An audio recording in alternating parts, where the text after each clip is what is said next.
Hey, everybody, welcome back to the podcast. You're listening to the longest running superhero role playing game on Earth. I'm your host, the Game Master, and today we're talking about Darkseid, the forces of apocalypse, Nekron, Lord of the Unliving, his undead army, their opposite counterparts, which are the White Lantern Corps. We're talking about Amazo, the Justice League, the Green Lanterns, all sorts of stuff. But before we get into all that, smash like, make sure you're subscribed, and leave us a comment. That helps us out with the YouTube algorithm, but also we love hearing from you guys. We have an awesome community here, and that's thanks to you. So thank you so much for being here. Without any further ado, let's dive in. The prologue to this one takes place in 1969, the Summer of Love. It's been 10 years since Carol Ferris became a Star Sapphire, and it's also been 10 years since Abin Sur crashed on Earth and Hal Jordan became the Green Lantern of Sector 2814. And it's a long story, but Hal Jordan has a villainous alter ego, and no, I'm not talking about Parallax. I'm actually talking about Paul Manning. Like I say, it's a long story, but the short version is that there's a group of aliens known as the Solarians who would bring Hal Jordan to the year 5700 AD. While he was there, they would wipe his memory, and he had multiple personalities for a while. And his evil alternate personality was known as Paul Manning. The important part of the Paul Manning saga is that Hal Jordan then had access to knowledge from the future. And on Earth H, Hal Jordan learned several things. One was that Darkseid was going to attack Earth around that time. Another thing that Hal learned was the existence of the various colored lantern corps, and specifically the White Lantern. And as such, Hal Jordan did not get to be a part of the Apollo 11 crew like he had hoped because he was too busy dealing with red lanterns, orange lanterns, yellow lanterns, etc. And in the end, the White Lantern Ring was created. Back on Earth K, thanks to time travel, it was John Redbridge who used a MacGuffin to defeat Darkseid. And many, many years later, John Redbridge became Earth K's White Lantern, which we thought of as his ultimate form.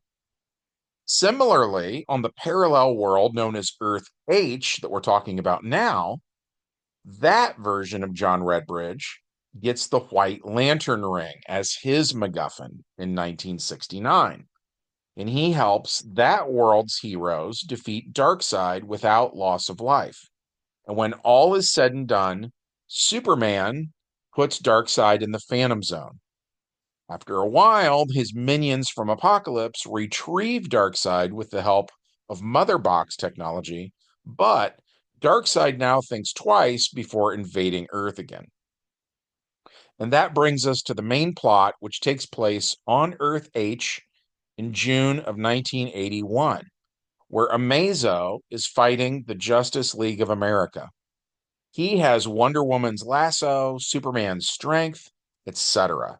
So Hal Jordan has his hands full, and before you know it, Hal gets knocked out with a 50 AP punch from Amazo. So when an SOS comes over his Green Lantern power ring, the distress signal goes unanswered.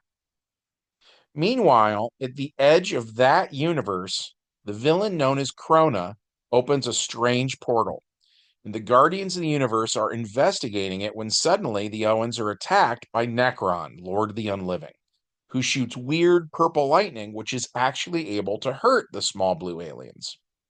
Meanwhile, on the planet Oa, several Green Lanterns are looking into the disappearance of the Guardians. They discuss the situation and decide to split up and look for Krona. So they all head out into space at 40 APs of speed. Arisia Rab, Arcus Chamuk, Charisma, Katmatui, Madonna, Stell, and Tomar Ray split up and investigate. And when Stell drops out of warp speed, he gets surprise attacked by Krona. Stell loses almost all of his hit points in a single blow. Stell returns fire but can do no damage.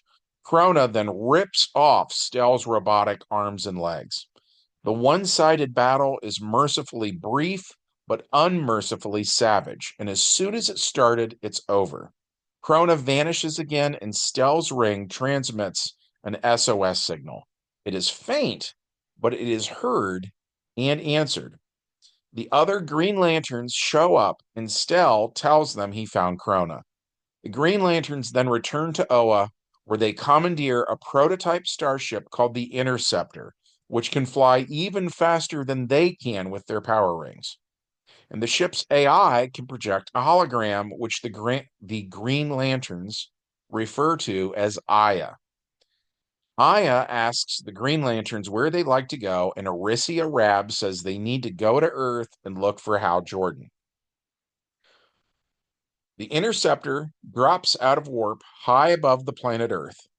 It streaks down through the atmosphere at breakneck speed, and Stell thinks he only has moments left to live. The Interceptor lands in the same desert where Abin Sur once crashed decades earlier, and just as Abin Sur used his ring to summon a nearby person with a lot of willpower, so too does Stell command his ring to do the exact same thing. And just like on Earth K, Stell's power ring summons John Redbridge. But unlike the John Redbridge of Earth K, the John Redbridge of Earth H already has a ring. It's the White Lantern ring. White Lantern power rings have the powers of every other color of the spectrum, including the blue lanterns, which are famous for healing. So, as such, the White Lantern subs his omnipower for regeneration that is usable on others. He uses this on Stell, who then makes a full recovery. Madonna comments on this, and John asks who did this to him. Tomar-Ray says it was Krona, and Arisia chimes in, explaining that Krona was imprisoned for trying to view the origin of the universe. Yet another lantern says Krona now plans to uncreate the universe, and they only have a few hours to stop him. Katmatui says it shouldn't be hard to find Krona.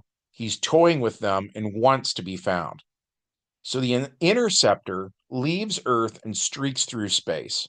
Tomar-Ray announces there is something on the ship's sensors, and the White Lantern, who is the avatar of life, says his ring detects an army of the dead, sort of like prototypes to the Black Lantern Corps. Unfortunately for the undead army, they are vulnerable to the attacks of the White Lantern. When only one of the undead is left, the White Lantern questions him, and this last undead warrior says once Krona was defeated, he was turned into energy and sent out into the void for what seemed like forever.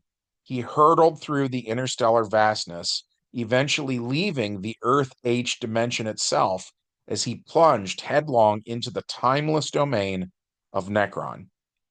The White Lantern is shocked. The old ones created him ages ago to destroy a villain with that very same name.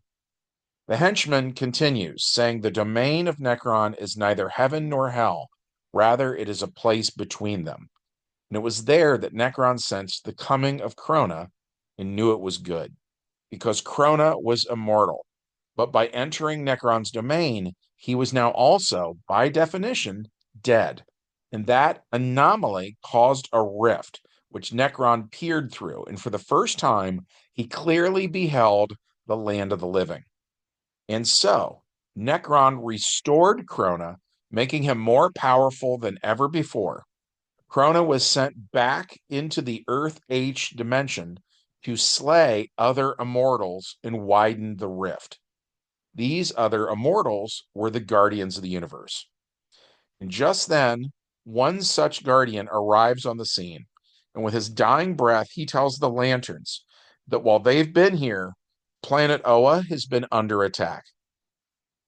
Moments later, the Interceptor arrives at Oa. It drops out of warp, and the White Lantern sees Krona standing over all the lanterns he's defeated. The White Lantern attacks and succeeds. If he were to fight Nekron himself, they would be equally matched. The avatars of life and death duking it out as cosmic counterparts. And as powerful as Krona is, he is not as powerful as Nekron is. And that means he's not as tough as White Lantern either. So this one-sided fight is over before it even started. Then all of the lanterns fly to the rift, which is now almost big enough for the gigantic Nekron to pass through. Unlike the White Lantern of Earth K, who didn't seem to understand that he and Nekron were equal opposites, the White Lantern of Earth H gets it. And without hesitation, he subs his Omnipower for regeneration usable on others. And by doing this, he basically heals Nekron to death. Nekron is destroyed.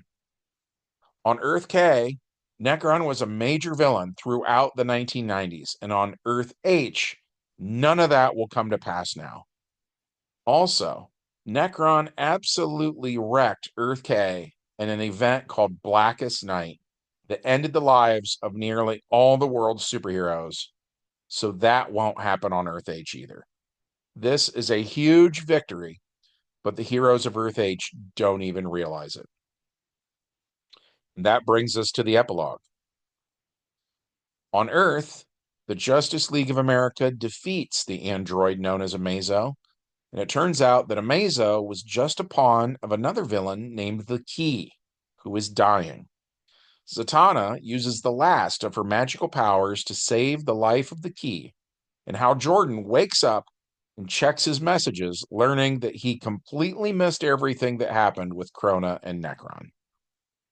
And that was it for this game session. We enjoyed playing it. We hope that you enjoyed hearing about it. If so, as always, we would love it if you took a quick second of your time to smash that like button, make sure you're subscribed, and leave us a comment. And from everybody here at the longest running superhero role-playing game on Earth, we hope you have a good one, and we'll see you in the next adventure. Bye.